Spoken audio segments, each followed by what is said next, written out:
pindahnya IKN itu di Kalimantan Timur, Oke. itu pasti akan berdampak dengan daerah sekitarnya itu.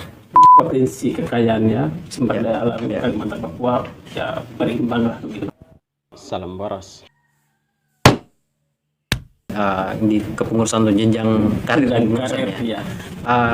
Yang mau saya sampaikan adalah ada beberapa hal yang perlu diperhatikan. Pertama mengenai waktu, tenaga, dan mungkin hal lain yang ingin saya capai untuk pekerjaan segala macam begitu. Mengenai waktu adalah saya berpikir begini. Sekarang usia saya sudah segini. Apabila saya ingin berdinamika di jenjang berikutnya misalnya gitu, saya perlu waktu berapa lama di sana?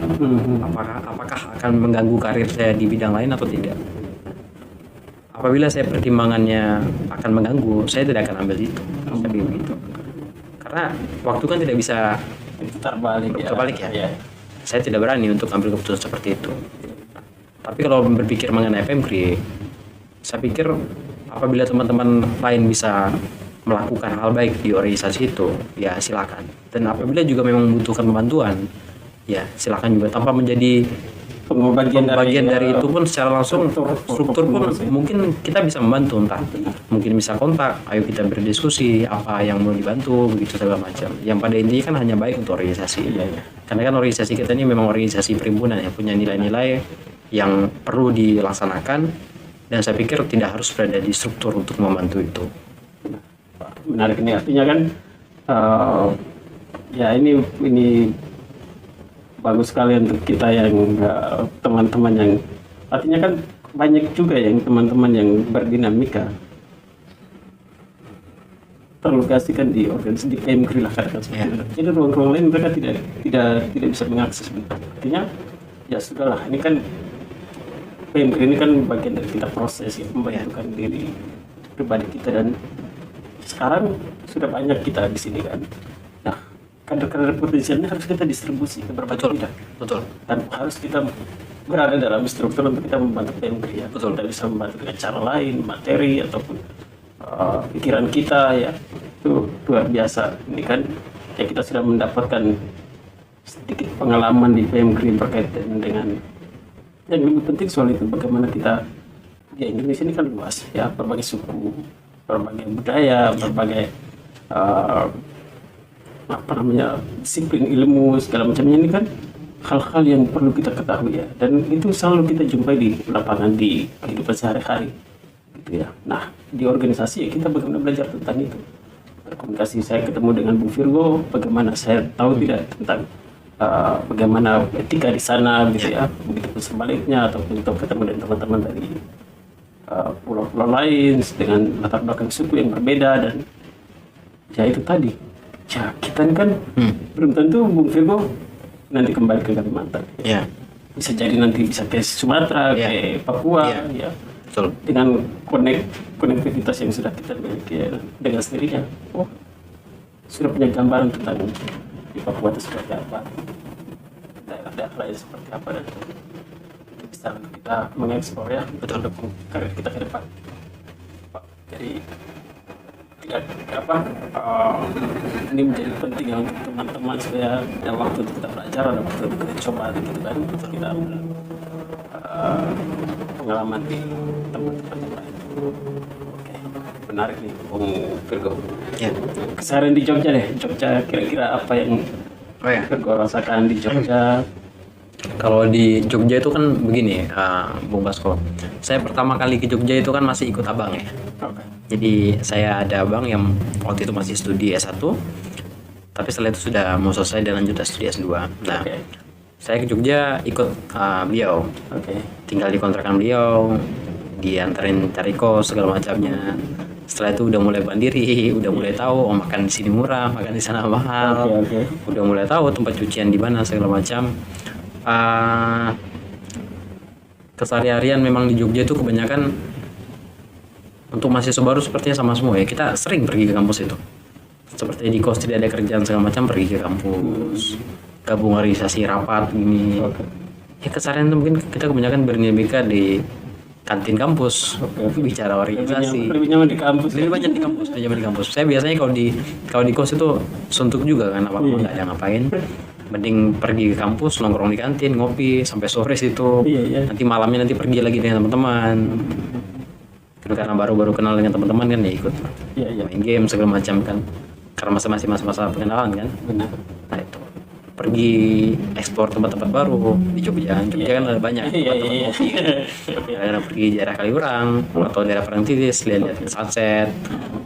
Nanti paginya lihat sunrise. Oh, pernah juga ya? Berarti Iya. Paralayang itu berarti ya? Ya saya sering. Kalau untuk sunset saya sukanya di Paranglayang itu. Keren. Kalau untuk sunrise-nya ada di daerah-daerah Bantul tuh. Bantu. Oke. Ya. Ada apa ya?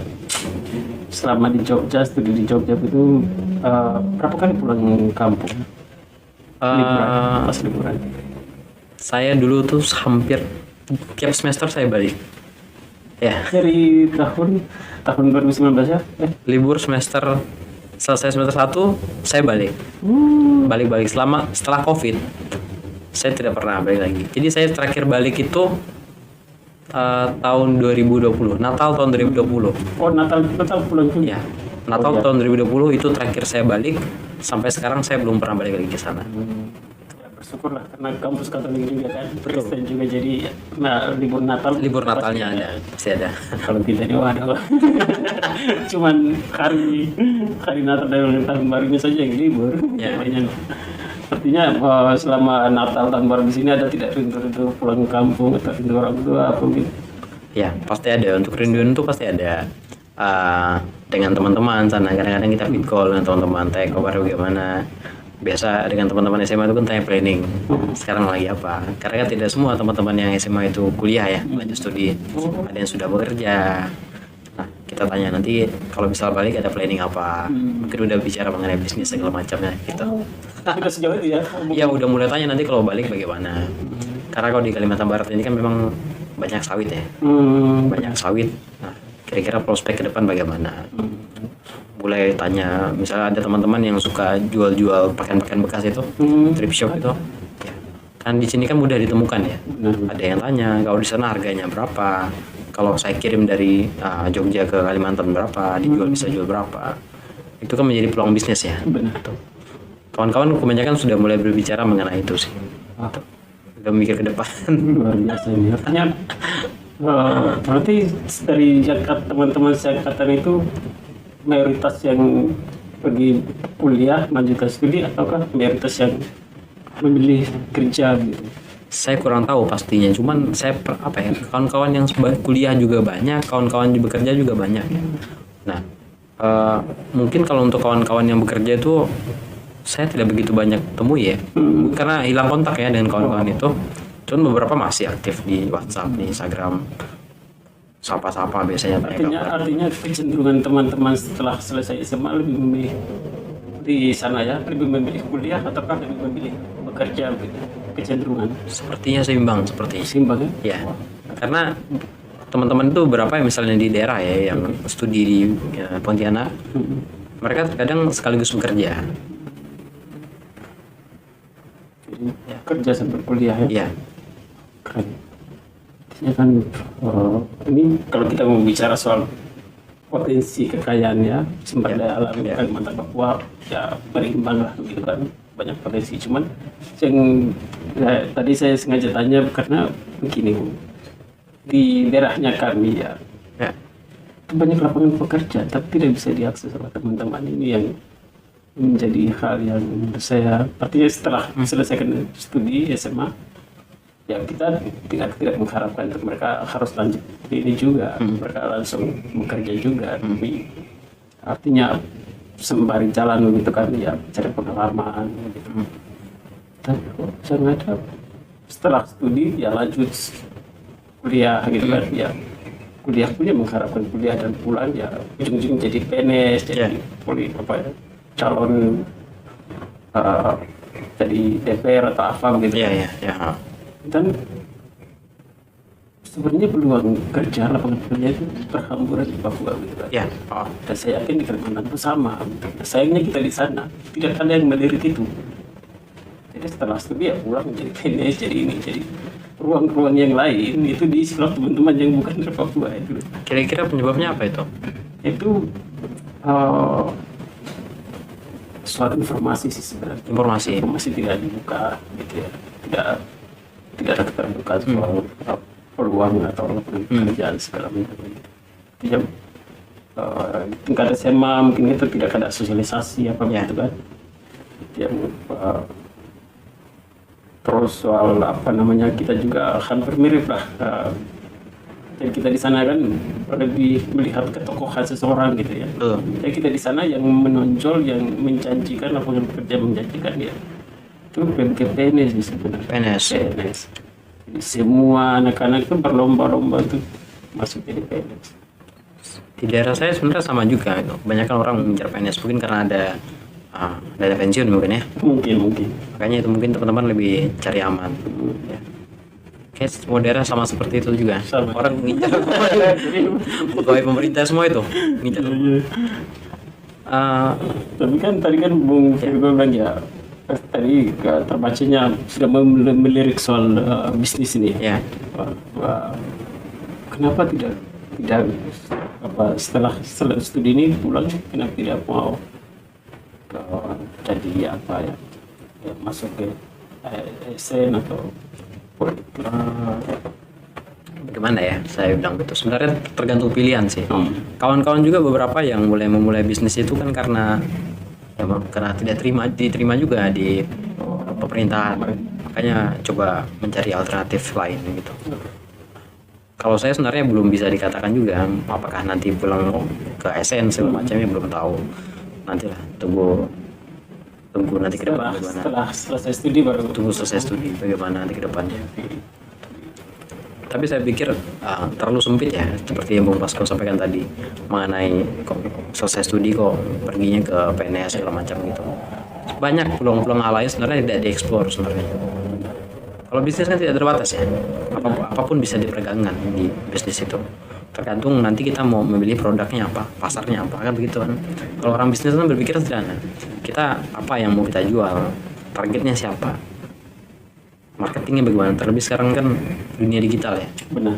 banyak platform yang bisa kita pakai, e-commerce segala macamnya itu yang kita bisa jual seluruh Indonesia bakal ke luar negeri. Keluar negeri. Tergantung kita menggunakan produknya apa, pasar kita kemana gitu kan. Yang penting kawan-kawan terbuka aja dengan dunia luar. Karena kalau kita tertutup ya pasti tidak akan bisa. Artinya banyak teman-teman yang tadi seperti tadi ya, mereka lebih tertarik masuk ke ASN PNS karena ada dana pensiunnya gitu ya, ada janjian pensiun. Tapi pengusaha lebih menggiurkan kalau kita lebih banyak apa, kalau seandainya kita sukses begitu kan ya, jangankan pensiun, bahkan anak cucu pun kita bisa biaya gitu kan. Ya kita menyiapkan biaya untuk mereka, tidak hanya sebatas di kita. Itu menarik itu sebenarnya. Saya pikir ya Bang Virgo mungkin itu potensial sih menurut saya. Soalnya ya seperti tadi ya, Bang Virgo sudah ada di sini, sudah melihat persaingan ekonominya seperti apa di kota-kota besar begitu kan. Apalagi ya saya berharap ya suatu waktu bisa ke Jakarta untuk belajar belajar bagaimana persaingan pasar gitu. Karena Jakarta kalau kita mau lihat memang sempit ya, kecil sekali peluangnya, tapi prosesnya yang kita ambil, pelajarannya yang kita ambil. Kalau kita sudah bisa sedikit bersaing di Jakarta, pulang ke daerah kita lebih menonjol. Betul. Apa Kalimantan ibu kota IKN ini kan itu Sebenarnya itu yang saya perhatikan. Pindahnya IKN itu di Kalimantan Timur, itu pasti akan berdampak dengan daerah sekitarnya itu. Pasti infrastruktur dibangun semua itu. Terlebih lagi ini kan sudah banyak kan proyek strategis nasional. Di tempat saya itu kan sudah mulai dibangun pelabuhan, bandara baru, semuanya. Mulai ada kota-kota industri yang sudah mulai dirancang di salah satu kabupaten itu. Dan itu pasti akan menambahkan efek bagi warga-warga lokal. Nah, itu. Nah, yang terpenting adalah bagaimana warga-warga lokal ini mempersiapkan secara sumber daya manusianya. Karena apabila kita tidak bersiap dari sekarang, yang akan kita khawatirkan adalah berpotensi orang-orang dari luar untuk itu. Mungkin sama seperti yang dari teman-teman Papua tadi ya, Basko itu. Karena peluang ini kan kalau tidak diambil, Iya, para pengusaha segala macam kan perlu lapangan, perlu tenaga kerja. benar. Mereka menyediakan, mereka punya modal. Sekarang bagaimana kita memanfaatkan itu? Apabila kita tidak sesuai dengan target mereka, tidak sesuai dengan permintaan mereka, Oke. kan kita tidak digunakan. Itu yang mungkin menjadi keresahan saya, yang mungkin perlu diperhatikan ya. Iya. Sekarang ini aja mungkin harga-harga tanah sudah mulai naik dengan adanya IKN itu. Kebetulan kemarin saya baru pulang dari Samarinda, Iya, iya. ada main-main lah ke titik nol Nusantara itu. Iya, iya. Ya, itu kan posisinya memang di antara Samarinda dengan Balikpapan itu. Itu masih hutan-hutan segala macam. Saya pribadi mungkin karena bukan orang teknik ya, Oke. tidak mengerti juga ini kok bagaimana pemerintah yang membuat hutan-hutan lembah-lembah ini menjadi kota ini. Saya perhatikan seperti itu. Yang saya perhatikan seperti itu kan apa ya, lembah-lembah ke dalam itu. Iya, iya. Mungkin orang teknik yang lebih paham mengenai pembangunan itu ya. Kayak saya itu ya. Nah, Ini kan ya saya mungkin menarik soal yang tadi soal peluang kerja di sana nanti. Ya soal persaingan ke depannya ketika ibu kota pindah pasti ya saya agak pesimis lah kalau bicara soal Jakarta tetap menjadi pusat perdagangan ya. Itu saya belum yakin gitu kan. Karena ya tidak tahu entah ada ya, pengalaman lain yang pernah membuktikan bahwa ya, ibu kota pusat perdagangan di suatu daerah di daerah tersendiri dan ibu kota itu berada di ibu kota negara di suatu daerah tersendiri seperti di Amerika gitu ya. Tapi untuk kita di Indonesia ya saya pikir kurang begitu ini sih. Artinya kan kita ini sedikit-sedikit harus menghadap pemerintah, mengharapkan campur tangan pemerintah gitu kan. Dan saya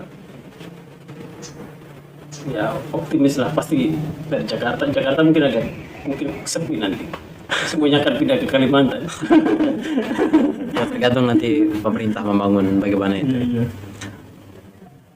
Kalimantan mungkin ini untuk pusat ekonomi infrastruktur dulu perlu diperhatikan, karena kita untuk jalan tol aja mungkin hanya Kaltim saja yang saya tahu ya ada jalan tol ya. Untuk Kalimantan Barat itu belum ada jalan tol itu. Akses infrastruktur itu penting. Ya mungkin dari pengamatan Bung Firgus sendiri bagaimana nih SDM di sana menyambut IKN, kehadiran IKN bisa untuk kita bersaing. Saya yakin lah teman-teman pasti sudah banyak berpikir mengenai dampak adanya IKN itu. Pasti teman-teman sekarang sudah mempersiapkan. Kebanyakan teman-teman memang sudah melanjutkan studi ya, sarjana segala macamnya. Saya pikir secara sumber daya manusia sudah sangat tercukupi lah. Tergantung teman-teman ini mau mengarahkan kemana. Kalau saya sekarang memang latar belakang keluarga kan memang perkebunan ya, sawit ya. Nah itu mungkin perlu eksplor ke hal lainnya. Jangan hanya bergerak di sawit saja, karena semakin banyak income semakin banyak penting tuh. Benar. Bisa nanti harapan mungkin ada mau coba varietas baru, tanaman baru segala macamnya, yang perlu mungkin bisa menjadi produk nasional lah yang bisa diekspor ke luar negeri gitu.